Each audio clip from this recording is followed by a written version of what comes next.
tous. Je suis très content d'être parmi vous pour ces journées réseau que je découvre aujourd'hui. Moi, je viens de Caen. Alors, j'étais obligé de faire des choix parce que parler de tout ce qui s'est passé dans les vascularites des gros vaisseaux, il y a beaucoup de choses à dire et donc je vais quand même restreindre mon topo plutôt à l'artérite à cellules géantes. J'ai préparé des diapos pour le TACA si vous avez des questions derrière, mais je vais quand même me concentrer essentiellement sur la CG parce que c'est là qu'il y a eu le plus de changements, on va dire, sur la dernière année. Mes liens d'intérêt qui sont beaucoup en lien justement avec la CG. Et puis je vous cache pas que c'est un peu difficile en fait d'intervenir après des topos sur les carticelles.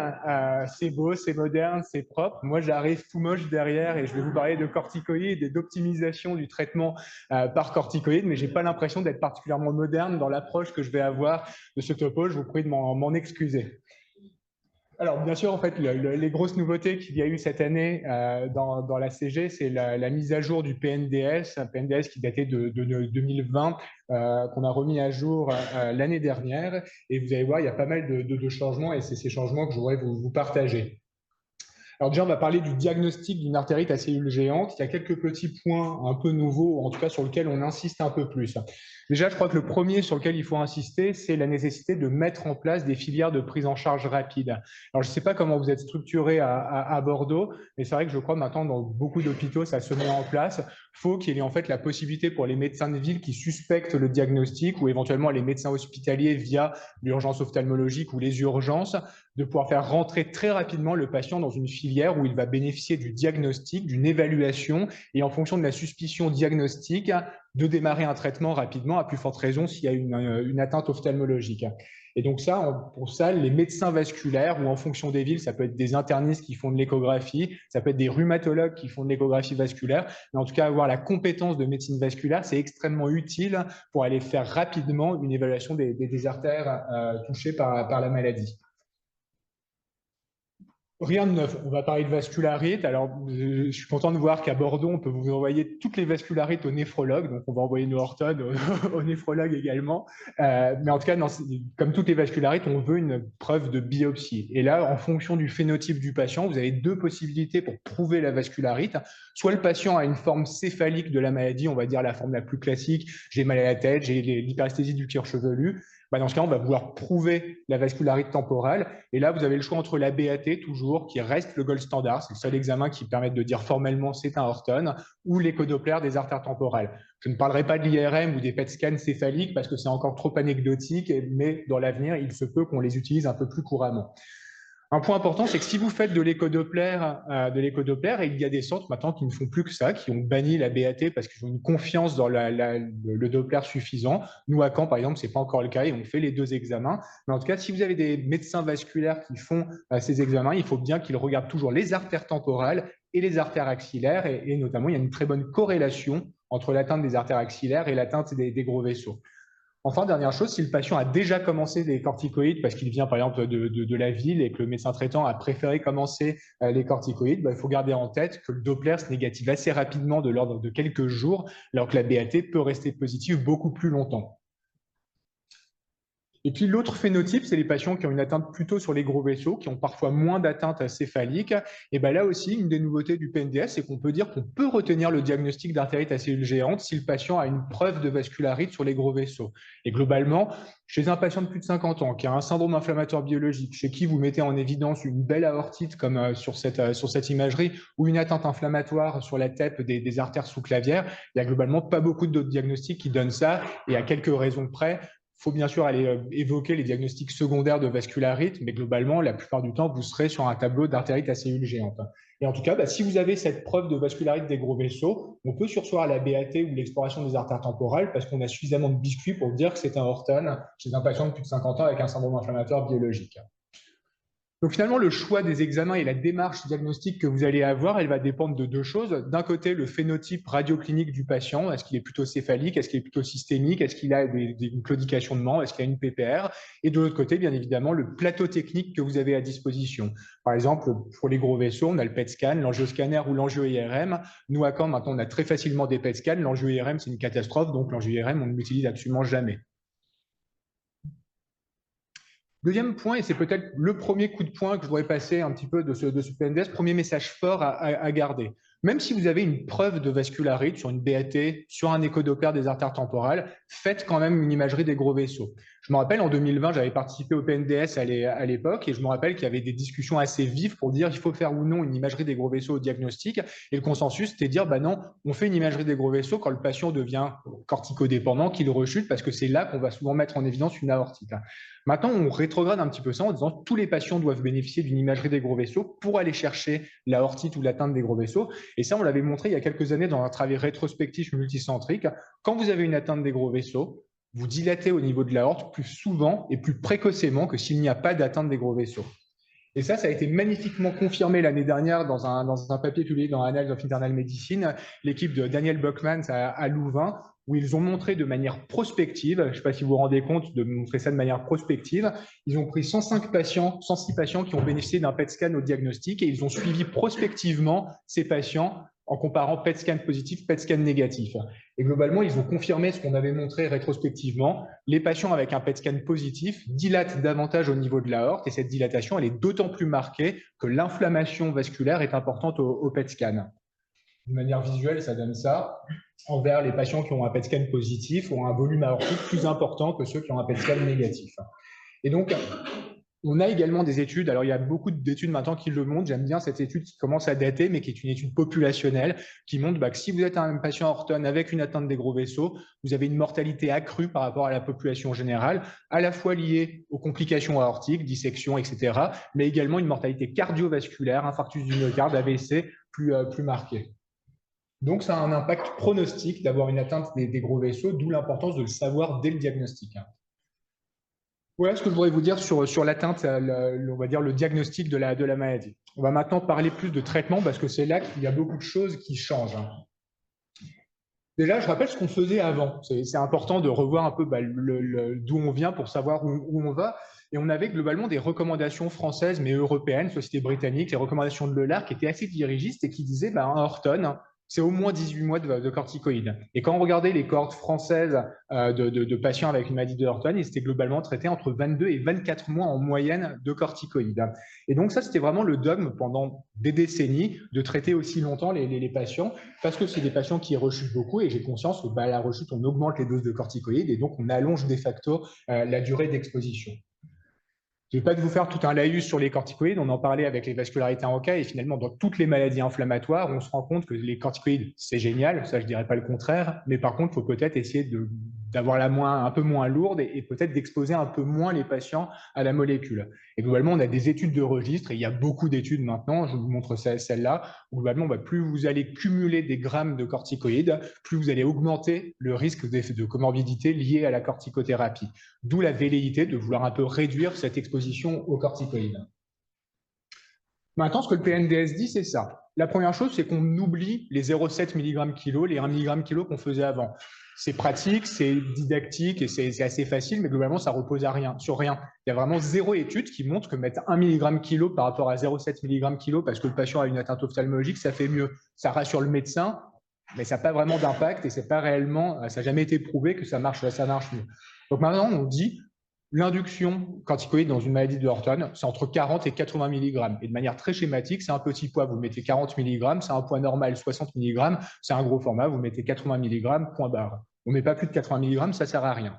Et puis l'élément vraiment fort, et c'est le deuxième message coup de poing de ce topo, les corticoïdes dans le Horton, maintenant, c'est pas plus de 12 mois.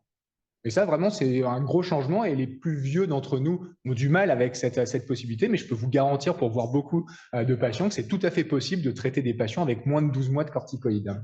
Et à titre indicatif, vous voyez, on essaye d'atteindre 15 mg à M3, 5 à 10 mg à M6, et puis on sèvre à M12. Un tout petit mot sur les bolus solumédrol. Globalement, le bolus qu'on fait pour la noya, ça nous rassure, on l'a tous fait, on le fait probablement tous encore un petit peu. Globalement, même chose, sur le plan scientifique, il n'y a rien qui sous-tend, qui justifie la pratique de ces bolus. On a vraiment zéro étude qui montre que si je fais un bolus, le patient va mieux récupérer ou va moins faire d'atteinte contralatérale. Et on a même des études qui montrent maintenant que les patients qui reçoivent des bolus font plus d'effets indésirables liés à la corticothérapie. Donc, à titre personnel, je ne fais plus de bolus dans cette maladie, je mets 60 mg de corticoïdes et globalement, je ne fais pas moins bien qu'avec les bolus. Dans le PNDS, on dit qu'on peut continuer à les faire parce que ce n'est pas une erreur de les faire, mais probablement que ça ne sert pas à grand-chose. Et puis, si on peut se permettre aujourd'hui d'être aussi directif maintenant sur l'épargne cortisonique, c'est qu'on a la capacité de le faire. Vous savez qu'en 2017, l'arrivée du tocilizumab, ça a été un peu un game changer dans cette maladie et qu'on peut faire de l'épargne grâce à cette molécule. Je remets cette courbe juste quand même pour rappeler que le tocilizumab, c'est pas un très bon traitement de la maladie de Horton. Globalement, les corticoïdes, ça fait aussi bien. Vous voyez, le New England de 2017, c'était les 52 premières semaines. Donc là, effectivement, les patients dans les courbes du bas, c'était les patients avec le placebo qui avaient reçu des corticoïdes qu'on avait arrêtés à 26 semaines. Et puis les deux courbes du haut, c'était des patients qui étaient sous tocilizumab qu'on a arrêté à S52. Donc ça n'a rien de surprenant qu'à S52, les patients sous toci soient en rémission plus que les patients sous corticoïdes, sous placebo et plus de corticoïdes. Par contre, dès qu'on a arrêté le tocilizumab, la moitié rechute et in fine, à 3 ans de suivi, les 4 courbes se rejoignent et globalement, il n'y a pas plus de rémission chez les patients qui ont reçu du tocilizumab. Donc le tocilizumab, ça ne marche pas mieux que les corticoïdes pour mettre le patient en rémission. Et ça, c'est vraiment un élément important. Rien ne fait mieux que les corticoïdes à ce jour. Par contre, si je regarde l'exposition aux corticoïdes, les patients qui ont reçu du tocilizumab avaient des doses de corticoïdes 2 fois moindres que les patients qui avaient reçu le placebo. Et donc, c'est vraiment là-dessus que le tocilizumab a montré son efficacité et a été validé et a eu l'AMM, c'est pour faire de l'épargne en corticoïdes. Pareil, pour les moins jeunes d'entre nous qui sont encore très friands d'utilisation du méthotrexate, alors je ne vais pas refaire le laïus, il y a eu 3 essais prospectifs au début des années 2000 avec des données assez contradictoires, une méthodologie assez discutable, une utilisation du méthotrexate qui n'est pas forcément celle qu'on a en pratique. En tout cas, c'était quand même pas foudroyant et globalement, les patients rechutaient peut-être un petit peu moins. Notez ce petit P à 0,04 quand ils avaient du méthotrexate et puis une épargne que je qualifierais d'assez modeste à 848 mg à 48 semaines. Ça, c'est un travail qu'on avait fait à Caen. Alors, c'est biaisé, c'est des patients plutôt assez vieux à une époque où on ne savait pas très bien faire de l'épargne. Mais globalement, les patients chez qui on mettait du méthotrexate à l'époque avaient déjà reçu 7 grammes de corticoïdes, ce qui est 4 fois trop. Et globalement, une fois qu'on mettait en place le méthotrexate et qu'on arrêtait le méthotrexate, finalement, les patients recevaient de nouveau 7 grammes de corticoïdes. Donc, un effet d'épargne qui était complètement nul. Par contre, ce qui est sûr, c'est que ça serait intéressant de refaire cette étude aujourd'hui avec une vraie volonté d'épargne où on mettrait le méthotrexate au diagnostic. Et ça tombe bien, il y a l'essai Méthogia dont on attend avec impatience les résultats. On a fait un gros travail au sein du GEFA pour essayer d'identifier les situations où on pense qu'il est important de faire de l'épargne dès le diagnostic d'ACG. Et on a identifié ces 5 situations. Un patient qui a déjà fait un antécédent cardiovasculaire, on ne veut pas trop l'exposer aux corticoïdes et donc c'est une indication à faire de l'épargne dès le diagnostic. Il en est de même pour le diabète compliqué, pas déséquilibré, mais compliqué avec la macroangiopathie ou la microangiopathie, l'existence d'une fracture ostéoporotique, un antécédent de corticothérapie supérieur à 6 mois, c'est une situation fréquente. Ça, le patient, par exemple, avait une PPR, a été traité pour sa PPR et sort un Horton par la suite. Ce patient a facilement reçu 6 mois de corticothérapie au préalable. Et puis, si le patient a déjà mal toléré sur le plan psychiatrique les corticoïdes, ces 5 indications nécessitent de faire de l'épargne dès le diagnostic. Si bien qu'en termes d'algorithme, ça donne ça. On commence 40 à 80 mg de corticoïdes. On s'attend à une réponse chez 100% des patients. S'ils ne répondent pas, c'est que ça n'est pas un Horton. Et puis, on regarde s'il existe une de ces 5 comorbidités. Et si c'est le cas, on va se retrouver dans le cas de figure de droite. Il y a une indication à faire de l'épargne. Et dans ce cas, on va débuter du tocilizumab d'emblée chez ces patients. Et là, on va avoir un objectif de sevrage de la corticothérapie en 6 mois, voire moins. Et ça, j'insiste de nouveau dessus. C'est une pratique, moi, que j'ai tous les jours. On peut traiter des Horton avec 2 mois, 3 mois de corticoïdes si on met du tocilizumab au diagnostic parce qu'il y a une indication d'épargne. Et puis, dans l'autre situation, il n'y a pas d'indication à faire une épargne en urgence chez le patient. Là, on va décroître progressivement avec l'objectif d'arrêter à 12 mois de corticoïdes. On ne les a pas inclus comme une indication formelle parce que le niveau de preuve est faible. Néanmoins, ça paraît légitime d'envisager de faire de l'épargne au diagnostic chez les patients qui souffrent d'obésité morbide, qui ont des complications ischémiques graves, je pense à l'AVC, je pense pourquoi pas à la NOIA, ou qui ont une atteinte des gros vaisseaux qui est problématique notamment parce qu'elle est symptomatique. Et puis enfin, les patients avec une maladie athéromateuse sévère qui n'ont pas encore fait l'événement cardiovasculaire, mais on sent que c'est pas très loin. Chez ces patients, on peut se poser aussi légitimement la question de faire de l'épargne dès le diagnostic. Et puis le suivi, là, c'est plus ce qu'on faisait déjà avant. Si le patient fait des rechutes multiples ou s'il tolère mal la corticothérapie, on va mettre un traitement d'épargne de façon à raccourcir un petit peu cette durée de corticothérapie et les sevrer rapidement. Le point important, c'est le point en rouge. Et ça, j'insiste dessus parce qu'en fait, je vois beaucoup d'observations en France où on n'applique pas cette règle. Si on met un traitement d'épargne, c'est pour faire de l'épargne. Donc, ça n'a aucun sens si le patient arrive à 1 an de tocilizumab et qu'il est encore à 5 mg de corticoïdes. C'est-à-dire qu'on n'a pas fait de l'épargne. Donc, l'objectif de l'épargne, c'est je veux arrêter les corticoïdes dans les mois qui suivent l'instauration du traitement. Un tout petit papier, enfin non, un très gros papier, pardon, mais un tout petit mot dessus. Ça avait été présenté à l'ACR il y a 2 ans et je l'attendais avec impatience, qui est sorti il y a 10 jours, le papier, sur il y a une manière qu'il y aurait éventuellement de pouvoir prédire les patients qui vont répondre au tocilizumab. Je ne vais pas refaire tout un topo sur le fonctionnement de la voie de l'IL6. Grosso modo, il y a 2 voies d'activation. Alors, il y en a 3 en réalité, mais j'en présente 2. Soit via le récepteur transmembranaire de l'IL6, soit via un récepteur soluble de l'IL6 qui s'appelle la transsignalisation. Et le tocilizumab bloque les deux. Et en fait, il existe dans la population générale, à hauteur de 30 à 40% des individus, donc vous voyez, c'est extrêmement fréquent, un polymorphisme où il y a en fait une augmentation de l'IL6 récepteur soluble et une augmentation de la transsignalisation. Et l'équipe de Peter Grayson aux USA a fait cette étude absolument captivante. Il montre en fait que les patients qui sont porteurs de ce variant ont une transsignalisation augmentée, donc une phosphorylation de stade 3, donc une activation, on va dire, des voies induites, enfin, impliquées dans la physiopathologie de la maladie. Ouais, les CD4, CD8, pas les B, pas les monocytes, puis là, également pour la voie de DL17. Quand vous êtes porteur homozygote de ce polymorphisme, vous avez une activation immunologique qui est plus marquée. Et là où c'est fascinant, c'est que si on regarde en termes de réponse clinique au tocilizumab, si vous n'êtes pas porteur du variant, vous avez 94% de réponse au tocilizumab. Si vous êtes porteur homozygote du variant, vous descendez à 50% de réponse. Et donc, c'est la première fois qu'on a peut-être une base physiopathologique qui pourrait expliquer que certains patients ne répondent pas bien au tocilizumab. Et l'arrivée des anti-IL-17 dans cette situation va être extrêmement intéressante puisque ce sont des patients qui, lorsqu'ils expriment le variant, ont une voie d'activation de l'IL-17 qui est extrêmement marquée. Un tout petit mot sur les 5 mg au long cours. En 2017, il y avait une réunion d'experts de l'EULAR qui s'était réunie pour pouvoir dire 5 mg de corticoïdes au long cours dans nos maladies inflammatoires, c'est peut-être un moindre mal et c'est peut-être pas mal du tout de faire ça. Alors, je sais que ça a beaucoup été fait et beaucoup été remis en question dans la polyarthrite rhumatoïde. Vous connaissez ce débat dans le lupus sur les 5 mg ou non au long cours. Ce raisonnement pourrait s'appliquer aussi au Horton. Juste un élément, alors j'ai des patients, moi, que je maintiens à 5 mg au long cours, je l'avoue humblement. Parfois, effectivement, chez certains patients fragiles ou âgés, je préfère parfois maintenir 5 mg plutôt que d'aller mettre une immunothérapie ou un immunosuppresseur. Néanmoins, toujours se poser la question, si j'ai besoin de maintenir 5 mg parce que sinon le patient rechute, peut-être est-ce une indication à faire de l'épargne. En tout cas, aucune indication à maintenir 5 mg juste parce que ça vous rassure, parce que le patient a fait dans le passé une atteinte ophtalmologique. Si je maintiens 5 mg, c'est qu'a priori, il est actif. Et en tout cas, aujourd'hui, on a du biscuit pour dire que 5 mg ou moins de corticoïdes au long cours, ça n'est pas anodin. Ça, c'est une étude de registre sur plusieurs milliers de patients. Vous voyez, si je garde 5 mg ou moins de corticoïdes, je décale sur la droite le hazard ratio pour les événements cardiaques, la fibrillation atriale à gauche ou l'insuffisance cardiaque à droite, et globalement, on augmente le risque cardiaque. Ce même risque a été montré également pour les infections toutes causes confondues quand vous maintenez les corticoïdes au long cours. Et j'ai beaucoup d'autres études, par exemple une étude de pneumologues dans l'asthme sur des registres scandinaves où ils montrent que maintenir une corticothérapie au long cours à 5 mg ou moins, vous augmentez les comorbidités chez les patients asthmatiques.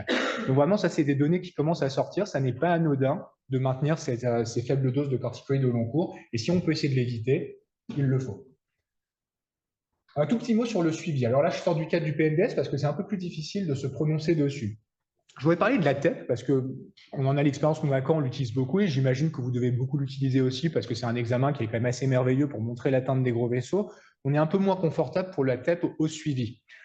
On a pas mal de papiers sur les corticoïdes seuls et globalement, on voit que 16 à 64% des TEP s'éteignent avec les corticoïdes.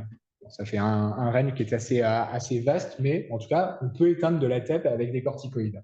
Si on regarde les données avec le tocilizumab, il y a beaucoup moins de littérature sur l'extinction complète de la TEP. On a entre 18 et 56% d'extinction. Et j'insiste finalement sur l'extinction, parce que dans la littérature, vous verrez beaucoup traîner des scores vasculaires d'activité, le PET-VAS, le score vasculaire total. Voilà, à titre personnel, je déteste ces scores. Je trouve que globalement, ils sont très bien pour les publications, mais en fait, d'un point de vue physiopathologique, d'un point de vue pratiques cliniques, je trouve qu'ils ne sont pas intéressants. Un PET-VAS, c'est quoi? C'est l'addition de tous les territoires vasculaires qui s'allument, dont on a coté l'intensité de rehaussement. Donc, plus vous allez avoir des territoires et plus ils vont être allumés, plus vous allez avoir un PET-VAS augmenté. Et puis, on voit, quand on met du tocilizumab, mais on le voyait déjà avec les corticoïdes, vous allez avoir un PET-VAS qui va diminuer. Mais par contre, vous allez avoir un PET scan qui est toujours positif. Et moi, dans ma pratique de tous les jours, je ne sais pas quoi faire, moi, d'un patient que je traite, qui va parfaitement bien sur le plan clinique, qui n'est pas inflammatoire sur le plan biologique, mais qui a un PET scan qui est positif. Moi, finalement, je préfère avoir une question binaire. Est-ce que le PET scan, il est allumé ou éteint? Symboliquement, il est allumé, c'est peut-être qu'il est actif. Il est éteint, a priori, les vascularités contrôlées. Et je vais vous montrer deux éléments qui montre peut-être qu'il faut reprendre un petit peu cette conception qu'on a du PET scan au suivi et peut-être être un peu plus exigeant sur ce qu'on cherche à obtenir, notamment d'obtenir des PET scans négatifs. Je vais reprendre l'étude de Blockmans tout à l'heure. Vous vous rappelez, les patients suivis prospectivement et qui dilataient quand ils avaient un PET scan positif. Ils ont regardé la moitié de la cohorte bénéficier de PET scans répétés au cours du suivi avec un délai médian entre deux PET qui était à 28 mois, avec un petit biais, c'est que beaucoup d'étapes répétées étaient faites pour des suspicions de rechute. Là où ça devient captivant, c'est que 1/5 des patients qui étaient screenés ont développé une dilatation de l'aorte. Donc, vous voyez, ce n'est pas si rare que ça, les dilatations de l'aorte sur une aortite. Et là où c'est captivant, c'est que 9 patients sur 10 avaient une TEP qui était toujours positive. Donc, ça veut dire qu'en termes de courbe, ça donne ça. Vous avez en haut la courbe en vert sur des patients qui avaient un PET scan positif, qu'on a éteint avec le traitement. Ces patients ne se dilatent pas. Par contre, vous avez la courbe en orange, des patients qui ont un PET scan qui est positif, que je n'ai pas réussi à éteindre convenablement avec le traitement. C'est ces patients-là qui se dilatent. Donc peut-être que nos PET qui sont toujours positives au cours du suivi, même chez des patients qui n'ont pas de syndrome inflammatoire biologique, peut-être que c'est ces patients-là qui sont à risque de dilater et peut-être qu'il faut que je modifie le traitement que je vais apporter à ces patients-là. Pour enfoncer le clou, les études histologiques, on a une étude de la Mayo Clinic qui est passionnante, à 49 patients qui ont bénéficié d'une chirurgie de l'aorte pour un événement aortique, une dissection ou un anévrisme qu'il fallait opérer. Tous ces patients avaient une maladie de Horton 6 ans auparavant. Tous ces patients étaient en rémission clinique et biologique, pas un PET de CRP. Parmi ces 49 patients, 80% avaient une aortite histologique encore active. Donc moi, ça m'interroge beaucoup. On a des patients qui gardent des PET scans positifs au cours du suivi, mais sans syndrome inflammatoire, sans clinique. Ces patients, quand ils se compliquent, qu'on les opère, ils ont une aortite active. Donc voilà, c'est une question que je lance, mais je n'ai pas de réponse claire. Mais en tout cas, je me pose la question de si ces patients, il ne faut pas finalement les traiter peut-être plus longtemps ou différemment. Mais en tout cas, c'est ces patients qui vont se dilater et qui ont une vascularite infraclinique. Ça a été également montré par Olivier Espitia et David Sadoun sur des aortites histologiques où ils ont regardé des patients qui avaient eu une chirurgie de l'aorte, comme l'étude d'avant, de la vascularite sur l'histologie, et ils ont regardé le devenir de ces patients. Vous avez la moitié d'entre eux qui avaient de nouveau un événement vasculaire qui nécessitait une prise en charge, une complication vasculaire dans les 5 ans, et puis le quart d'entre eux qui nécessitait une nouvelle chirurgie. Donc voilà, dans les perspectives et dans le suivi de ces patients, on a probablement des choses encore à faire et à apprendre sur mieux les gérer. Et probablement qu'un PET scan qui reste allumé au cours du suivi, c'est pas si anodin que ça. Alors, c'est quoi la suite? La suite, il y en a beaucoup. Vous connaissez la physiopathe, je ne vais pas refaire tout un laïus dessus. On connaît beaucoup de cibles maintenant qu'on peut atteindre via un certain nombre de biothérapies. Et là, on a pas mal de changements. Tout petit laïus sur le zéro corticoïde parce qu'on y vient. Ça paraît aberrant et quand on disait ça il y a 10 ans, globalement, je pense qu'on aurait été brûlé vif. Maintenant, on commence à envisager ce genre de solution. On a 2 essais, Gusto et Topagio, un essai suisse et un essai italien. Je ne vais pas rentrer dans les détails, mais globalement, les patients dans les 2 études ont eu juste 3 bolus de solumédrol, puis plus du tout de corticoïdes et que du tocilizumab pendant 1 an. Dans l'étude suisse à gauche, Gusto, vous voyez, 78% des patients à S52 étaient encore en rémission. Il y a eu une NOIA qui, a priori, ne serait pas d'origine artéritique. Et puis, à S104, à 2 ans, on aurait encore 2 tiers des patients en rémission. Avec là, un petit bémol, le papier n'est toujours pas publié. C'était à l'ACR 2022. Donc là, c'est peut-être qu'il y a quelque chose d'un peu louche que ça soit toujours pas publié. Topagio, c'est plus récent. C'est des patients, cette fois, avec une atteinte des gros vaisseaux, 52 semaines de tocilizumab. On arrête le tocilizumab, on les surveille 26 semaines supplémentaires et on fait un PET scan de nouveau et on compare les PET scans à S0, S52 et S78. Ils ont utilisé PET-VAS, je vous ai dit ce que j'en pense. Mais en tout cas, entre S0 et S78, le PET-VAS a largement diminué. À titre personnel, enfin, ça ne me convainc pas. Encore une fois, je veux que les PET scans soient négatifs et pas forcément améliorés avec une diminution des hypermétabolismes. Par contre, quand on arrête le tocilizumab, une grosse proportion de patients ont une augmentation du PET-VAS, alors même qu'ils sont en rémission clinique et biologique. Et en termes de rémission, ça donne ça, c'est qu'à S78, on a 2 tiers d'entre eux qui sont en rémission clinique et biologique, et à S148, la moitié des patients qui sont encore en rémission. Donc, bien sûr, c'est beaucoup trop tôt pour dire qu'il ne faut pas mettre de corticoïdes dans le Horton. Je crois qu'on n'en est clairement pas là. Mais en tout cas, conceptuellement, ce n'est pas inintéressant. Une autre étude assez intéressante, je vais passer très vite, mais là où on fait la même chose, 52 semaines de corticoïdes et par contre 8 semaines de corticoïdes. Et à 52, 3 quarts des patients sont en rémission clinique. J'attends les données à long cours de cette étude. Et puis, je vais parler des 2 grosses nouveautés thérapeutiques qu'il y a dans la maladie. Il y a d'abord l'essai mené par le laboratoire AbbVie sur CXGCA qui est sur la validation de l'upadacitinib, donc un JAK inhibiteur dans la maladie, avec 3 bras, 450 patients, un groupe 15 mg d'UPA, un groupe 7,5 et puis un groupe placebo, avec dans les groupes à l'essai UPA 26 semaines de corticoïdes. Le critère principal était atteint, c'est-à-dire la rémission prolongée. On avait plus de patients en rémission prolongée dans le groupe UPADA 15 que dans le groupe UPADA 7,5 ou dans le groupe placebo. Et puis en termes d'épargne, les patients sous UPADA avaient reçu moins de corticoïdes que les deux autres groupes.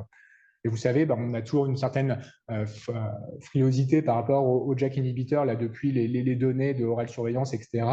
Globalement, il n'y a rien qui ressorte dans ce sens-là sur les données présentées. Le papier à ce jour n'est toujours pas publié. Là, ce que je vous montre, c'est les données qui ont été publiées à l'EULAR, enfin montrées à l'EULAR et à l'ACR. Il n'y avait pas de signal de vigilance particulier, notamment par rapport à ce qui est événements cardiovasculaires ou cancer, comme les données étaient montrées dans la PR. Une toute petite vigilance pour le virus herpès. Donc l'UPADA est en cours d'obtention d'une AMM dans la maladie et derrière il va y avoir un petit peu tout un travail à faire pour définir un peu mieux la place du médicament dans la stratégie thérapeutique.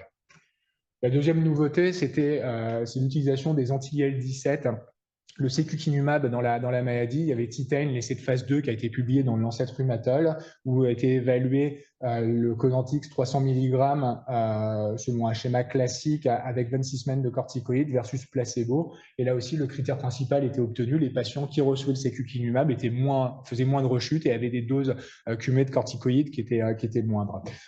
Il y a l'essai de phase 3 qui vient de s'achever, la J-Captain, dont on attend les résultats a priori à l'ACR prochain. Donc, pareil, les anti-IL-17 qui vont venir étoffer un petit peu l'arsenal thérapeutique dans la maladie. La tolérance du traitement a été plutôt assez bonne. Et puis, je termine par une dernière chose, un petit peu sur les perspectives, mais c'est vrai que je m'interroge beaucoup. Ce matin, on a parlé de CAR-T-cell et tout ça. On est dans une maladie de Horton où finalement, il est vrai quand même que le meilleur traitement, ça reste les corticoïdes.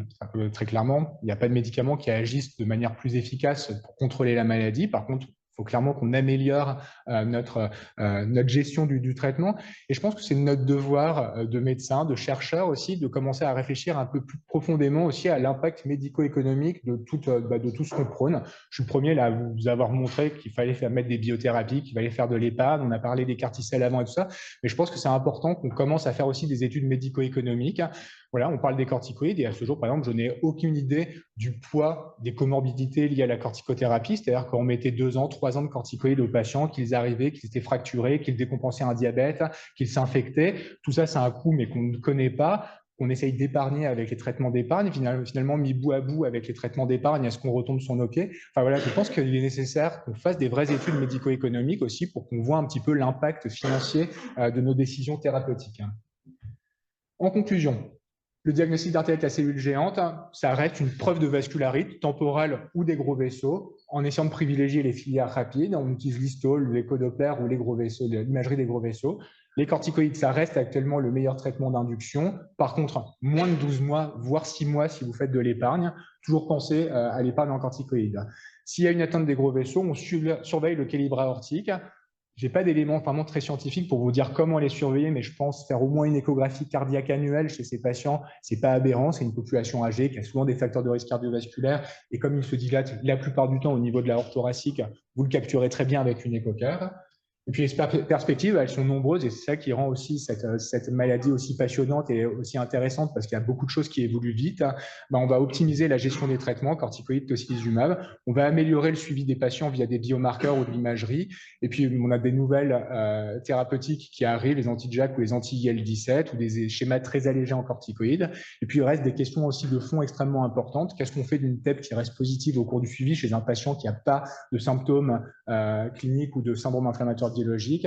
Situation que vous avez dû avoir de l'anapathe qui vous dit j'ai une aortite chez un patient qui a été opéré dont on ne sait pas très bien quoi faire parce que le patient va parfaitement bien. Et voilà, j'ai malheureusement pas d'éléments de réponse à ça, mais je pense qu'il va falloir qu'on s'y attelle et qu'on puisse aussi trancher et standardiser un petit peu nos prises en charge. Merci beaucoup pour votre attention.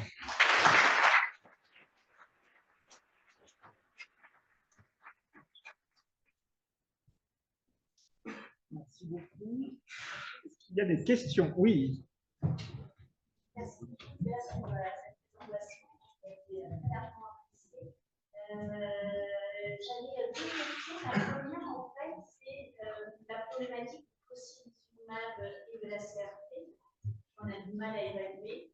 Chez ces patients qui n'ont pas forcément de symptômes cliniques et chez lesquels, comme tu le dis, le TEP scanner n'est pas forcément aidant, on ne sait pas trop quoi faire de tout ça. Est-ce que tu ne crois pas que l'arrivée des nouvelles perspectives, là, va nous rendre service et va faire qu'on va être très enclin à les utiliser? Totalement. C'est vrai que ça reste vraiment je ne l'ai pas noté parce qu'il n'y a rien de nouveau sous le soleil. C'est-à-dire qu'effectivement, les patients sous tocilizumab, pour l'instant, on ne sait toujours pas les monitorer. C'est-à-dire que, mis à part l'activité clinique qui permet de dire s'il est en activité ou pas, on n'a pas de biomarqueur qui fonctionne et on a échoué à montrer un quelconque biomarqueur utile.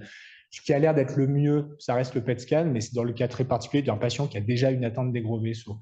Et je crois là, on fait un travail avec le GEFA, là, on est en train d'écrire le papier. Vraiment, quand je disais qu'il faut essayer d'éteindre le PET scan, je crois vraiment que le tocilizumab, pour le coup, permet d'éteindre assez facilement et assez bien les PET scans. Alors, avec quand même un nombre de rechutes qui n'est pas négligeable après, mais je pense vraiment quand vous mettez le tocilizumab pour une atteinte des gros vaisseaux, visez pas une amélioration du PET-VAS, oubliez le PET-VAS dans la pratique. Voilà, vous ne le dites pas, mais c'est ce que je pense. Et par contre, essayez de viser une extinction totale du PET scan. Et ça, je pense que c'est quand même un critère de réponse assez dur pour dire qu'on contrôle la aortite. Mais par contre, effectivement, l'arrivée des nouveaux traitements va nous permettre de récupérer des biomarqueurs qui sont quand même extrêmement pratiques dans cette population. C'est vrai que je n'ai pas parlé de PPR, mais typiquement, les rechutes du Horton, il y a beaucoup de PPR dans le lot. Une personne âgée qui a mal aux épaules quand je n'ai pas la CRP, c'est quand même très, très gênant et je ne sais pas si c'est de la PPR, je ne sais pas si c'est de la tendinite, de l'arthrose. Alors, les rhumatos sauteraient au plafond, effectivement, mais voilà, je ne suis pas rhumato et donc je suis très mauvais pour évaluer la PPR quand je n'ai pas une CRP. Nous, on a Christophe pour ça. Ouais. Non, mais c'est vrai que souvent, je demande finalement l'aide des rhumatos qui sont plus aiguisés que moi pour dire si c'est de la PPR finalement ou de la tendinite. C'est compliqué. J'avais juste une deuxième question, parce que j'aimerais bien avoir ton sentiment. Tu disais justement en conclusion qu'on ne sait pas quoi faire, mais j'aimerais bien savoir ce que toi tu fais quand même, parce que ça nous arrive. On a l'aortite, en effet, anatomopathologique. J'ai un patient qui n'a pas de CRP.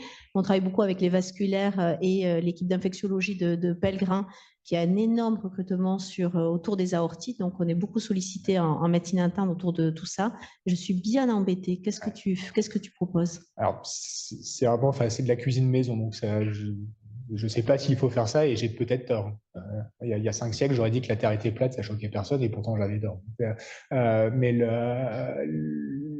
en général, je refais un PET scan. Là, pour le coup, si le PET scan est allumé, je ne me pose pas de questions. Je mets au moins 6 mois de TOCI. Voilà, avec l'optique d'éteindre complètement.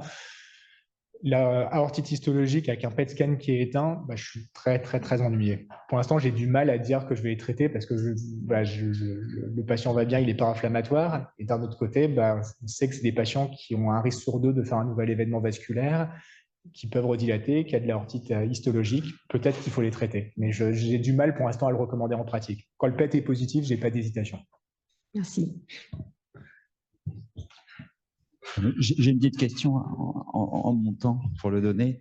Moi, quand même, tu as ouvert un petit débat. Je dois avouer être moins traumatisé que vous par l'absence du biomarqueur CRP.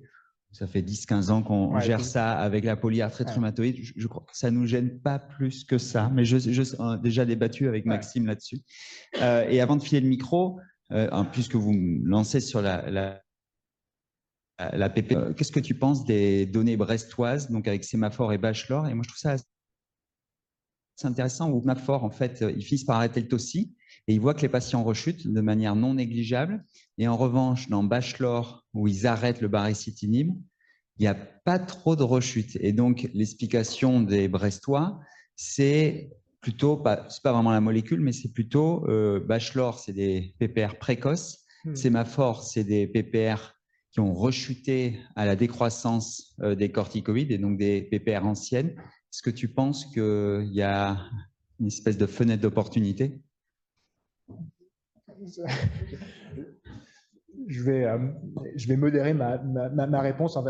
Pour la simple, je pense que dans mon expérience, j'ai un biais déjà en tant qu'interniste, c'est-à-dire que je vois des PPR particulières et c'est vrai que en fait, je vais pas savoir te répondre. Je vais pas savoir te répondre. Quand? Ouais, mais pour être honnête, je trouve que sur la PPR, le TOSI, ça marche pas si bien que ça. Et en fait, c'est vrai que c'est possiblement une des rares indications où je vais préférentiellement au méthotrexate et c'est peut-être la seule occasion où je vais encore utiliser le méthotrexate. Mais c'est vrai que je trouve qu'on a beaucoup de non-réponses ou de mauvaises réponses au tocilizumab pour les PPR.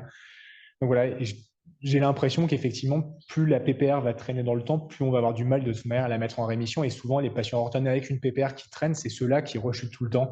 Et c'est vrai que dans les papiers de rechute sous tocilizumab, je suis toujours très embêté quand même pour pouvoir étiqueter la rechute. Alors, quand c'est des rhumatos qui le font, j'ai confiance. Quand c'est des internistes qui disent le patient est en rechute juste parce qu'il a mal aux épaules, quand j'ai pas de CRP, je suis toujours embêté pour dire est-ce que c'est vraiment une PPR active ou est-ce que c'est du dégénératif. Ouais, mais je pense que parfois la question est véritable. Ouais. Moi, je voulais savoir si, à l'instar du TEP pour le suivi des gros vaisseaux, ça vous arrivait de monitorer le Doppler pour les formes purement céphaliques, et notamment le cas des patients qui seraient sous tocilizumab et qui gardent parfois des espèces de céphalées pas très spécifiques. Est-ce que la réapparition, la persistance d'un halo peut être considérée comme la persistance d'une activité clinique? C'est une très bonne question parce que beaucoup de centres utilisent de plus en plus effectivement l'écho-Doppler pour monitorer l'activité céphalique et parfois même faire des gros vaisseaux via les artères axillaires. On a des papiers qui sont assez convaincants, qui montrent effectivement qu'on arrive assez facilement à monitorer l'activité de la maladie via le Doppler. Moi, il y a une limitation par rapport à ça. Voilà, on le voit partout, mais c'est tellement vrai, c'est que c'est tellement opérateur dépendant. Et je crois que si on est dans un centre où vous avez une confiance aveugle dans votre médecin vasculaire ou dans le médecin qui fait les Dopplers parce qu'il en a fait des centaines, des milliers, son coup d'œil vaut de l'or et effectivement, il a probablement raison. Malheureusement, c'est des situations qui sont extrêmement rares d'avoir un médecin vasculaire qui connaît mais ultra bien la maladie. Encore une fois, je prends que ce que j'ai sous la main. Moi, à Caen, ils n'ont pas suffisamment d'expertise dans la maladie pour que je puisse aveuglément leur faire confiance quand ils me disent bah oui, c'est actif ou c'est pas actif. Malheureusement, ils en ont pas fait suffisamment, même s'ils en voient beaucoup, mais ils en ont pas fait suffisamment pour avoir une acuité suffisamment fine pour pouvoir dire si c'est actif ou pas. Mais probablement que c'est un des examens qu'on peut utiliser pour monitorer la réponse notamment au tocilizumab. Oui. Et question subsidiaire, si un patient, après, disons, plusieurs semaines de corticoïdes, garderait un halo et qui n'aurait pas eu de biopsie initialement, est-ce que ça vaut le coup de la refaire après plusieurs semaines s'il a un halo caractéristique, si on veut vraiment la preuve à la patte? Je dirais que c'est conditionné à la réponse au traitement.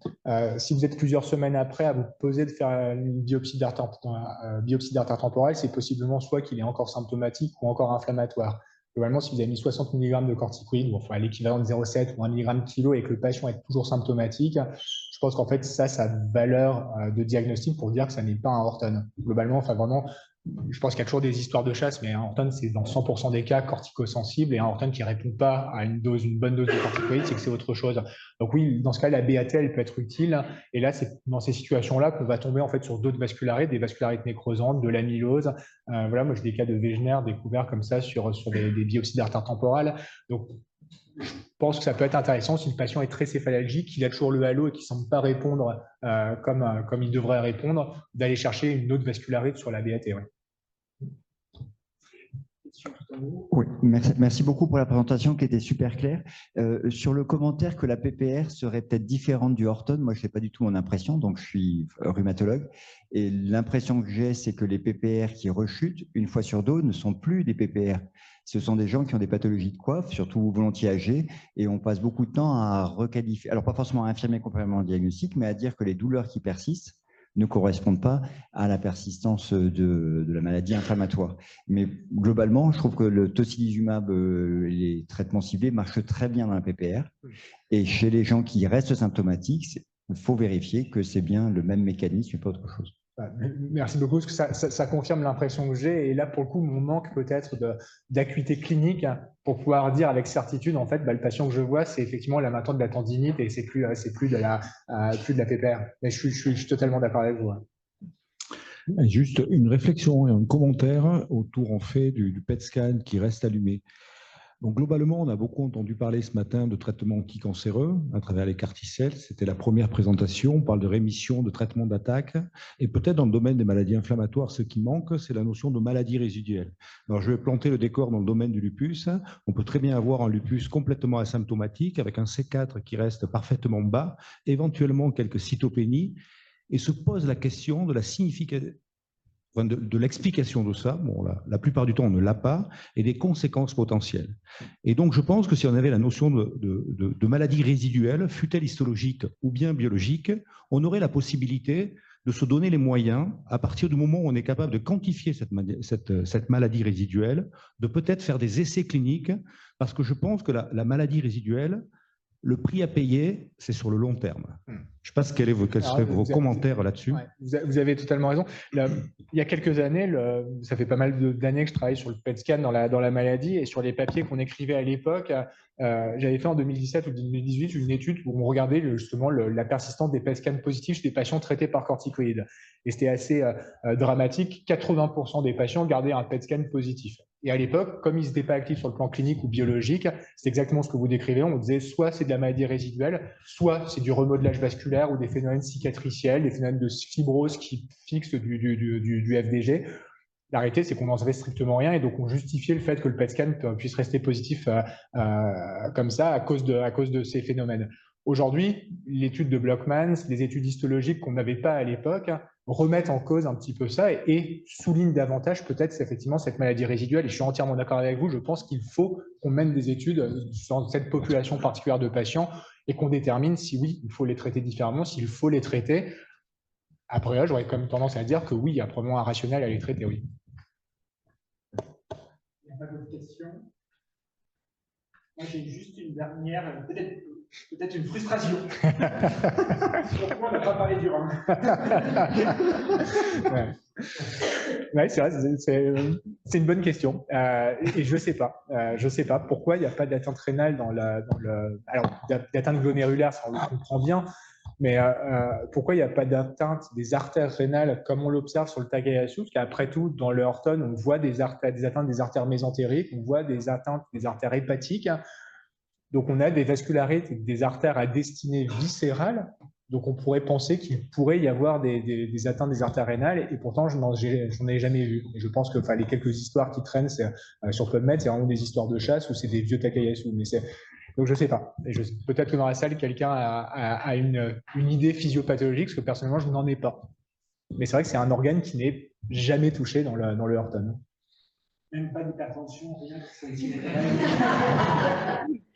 Là, si on cherche bien, ouais.